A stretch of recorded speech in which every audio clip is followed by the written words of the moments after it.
Have you ever wondered what to do with your old Christmas lights? We're going to see today. First, we're going to cut all these light bulbs off. That's the easiest way for us to do it. This was our Papa test. He means our hypothesis. Okay.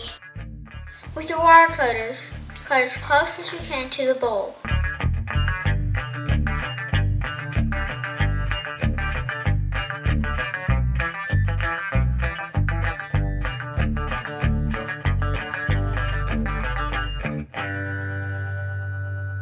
All the bulbs are off. What next, Hayden?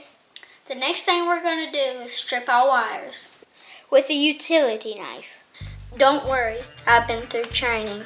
I'm a Cub Scout wee willow. I've took the pocket knife pledge.